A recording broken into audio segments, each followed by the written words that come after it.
insurance because of the subsidies, and some people that have insurance aren't going to be able to get it because there will be a lot fewer people paying for a lot more people. And that's just the way the math works out. It's an unsustainable program, and unfortunately, we're not getting the truth from the media. It's hardly a surprise because we haven't gotten the truth from the media in a very, very long time. Do a little bit of a paper shuffle here. I set some of my files aside during my conference call, which just ended.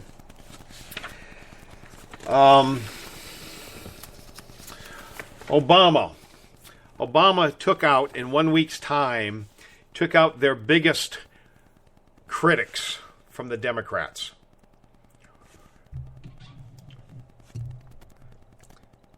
The Obama administration has recently attacked Hillary Clinton. It's allowed the media access to her. We've known about Hillary Clinton using private email servers in her home for at least 2 years. The media has known about it. I've known about it, but nobody's covered the story. Obama recently called her actions reckless, which was a cue for the media to have at her. This will probably tank her White House goals because what she has been doing is criminal. And there will probably be charges filed by the Obama administration even. Why would this happen? Why would it happen now? Well, it happens now because Hillary is trying to separate herself from the Obama administration. She's starting to talk about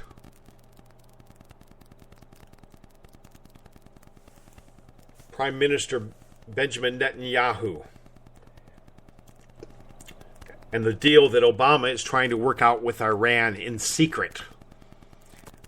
Letting our enemy, our mortal enemy, who has stated that they want to wipe America off the map, Obama is working out a secret deal with them to allow them to have the nuclear bomb.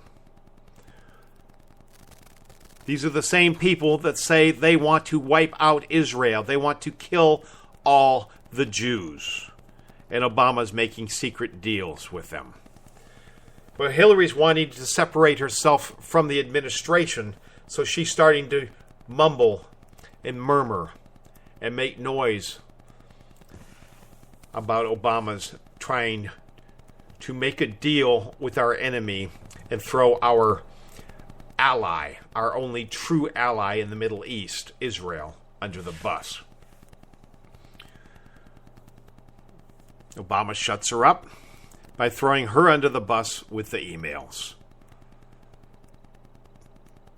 Kind of like check and checkmate. Also, New Jersey Senator Robert Menendez, who has often been accused of wrongdoings by the Republicans. Obama has stood by him. The Justice Department has never looked at him for any wrongdoing. They have stood by him like they stood by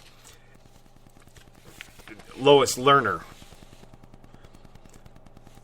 Eric Holder, Lisa Jackson, Steve Miller, and a host of other egregious, felonious acts by members of the Obama administration. They're overlooked by Eric Holder. But now Menendez as well, Robert Menendez, is speaking up. He's talking about the insanity of striking a deal with our enemy who has stated their wish to kill our ally. They're not saying we don't like Israel and we're going to stop them from traveling within our country. They're not saying Iran is going to close embassies in Iran. Well, actually, I don't think Israel has any embassies in Iran. Their stance is we want to annihilate. We want to kill all the Jews. It's pretty cut and dried. We want to wipe Israel off the map. We're Muslim, they're Jewish, we want it.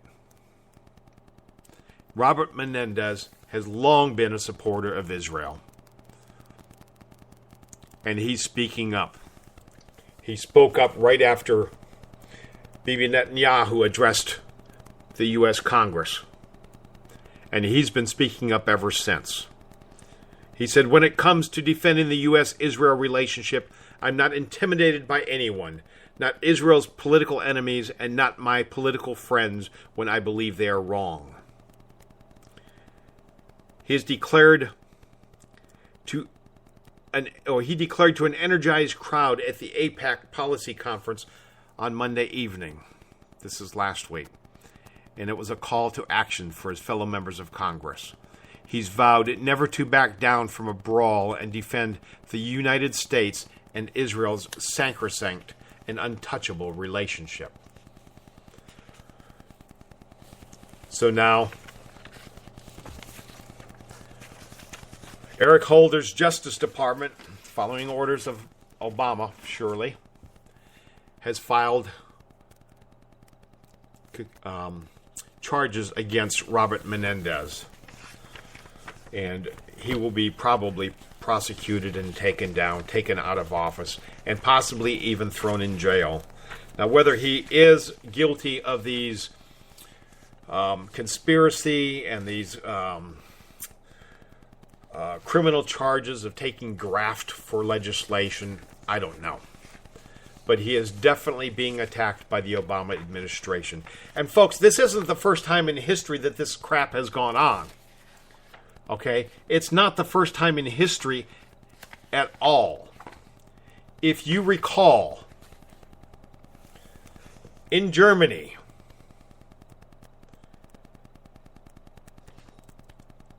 socialism was brought in, and basically the government ran everything, even though the businesses were privately owned. They were controlled through regulation.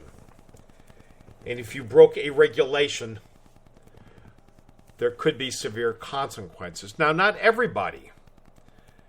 There are party supporters. If you supported Hitler, you were treated very well. You could break all kinds of regulation and not even have to worry. But if you were a dissident, if you spoke out against the Fuhrer, you would be fined. You could be locked up. You could be sent away and never heard from again. It's the same type of thing we're seeing now. There are so many laws on the books, it's almost impossible for an American to get through a day without breaking,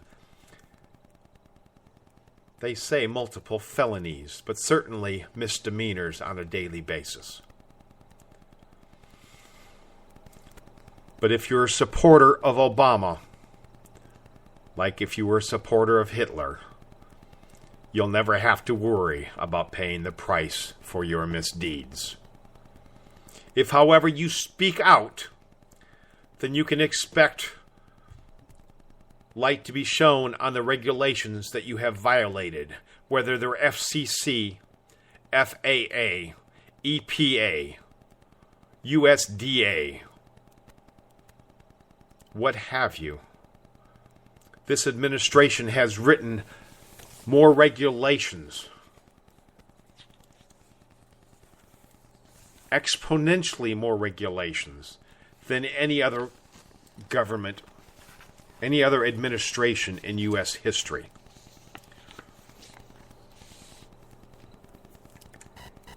And it's all for the same purpose: to make money and to control the people. To control the people. If I was still on the radio, the FCC, they could come after me for being anti-administration.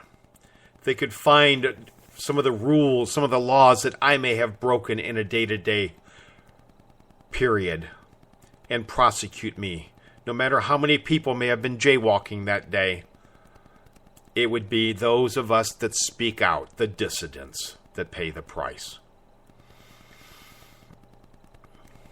And I will not be silenced. If I have to give up the AM airwaves for it, I will not be silenced. The airwaves on the internet are as yet untouched. But with this so-called net neutrality that was just passed, Obama's FCC will start their regulations of it. Initially, it will be largely controlling finance, what Facebook, what Netflix can charge, what they can be charged, and what they can turn around and charge us for the bandwidth that they use. What cable companies can charge us has been regulated for years, but the internet has always been free of regulation. It's still illegal to regulate, but Obama doesn't worry about laws.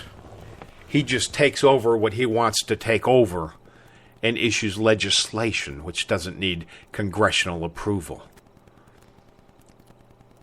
He doesn't call them laws. He's controlling America through legislation because he can't get laws passed. Because he's not a dictator. In order to get laws passed, you have to have Congress and the Senate, both houses, pass this legislation. And then the president signs it. Since he can't get this done, he's been taking over with one government regulatory body after another. Did you know ranches here in Texas, actually ranches anywhere, are regulated on how they collect and use rainwater? On your own property, you have 1,000 acres. It could take half a day to drive across your property, and the government still has the right to come in and tell you that you can't set tarps up over barrels and pipe your rainwater to water your garden or water your horses or your cattle. Everything has to be approved and be inspected by the government. And every time they do this, they're granting themselves the right to hire more government employees. More government employees mean more taxes. It means we have to pay more to support the people that are taking more money out of our pocket. So it's costing us twice. It's also costing us a third way, because as the government grows, the number of people that are dependent on the government grows. And it's at the tipping point, my friends. There's right close to 50% of Americans that are dependent on the government, whether they're government employees, whether they're military, whether they're on government disability.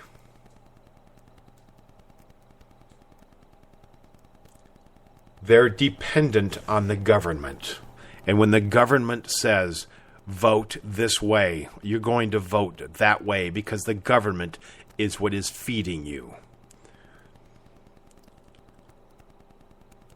And if you want to stay on the gravy train, you have to do what they say.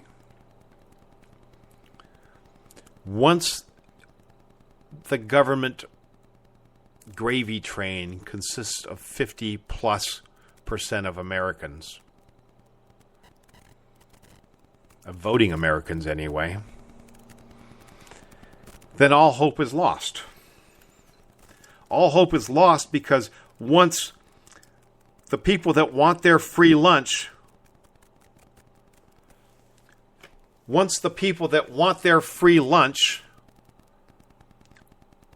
are in the majority,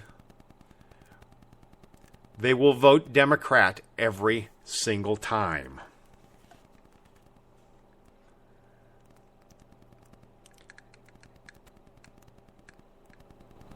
And once they vote Democrat, all they're going to do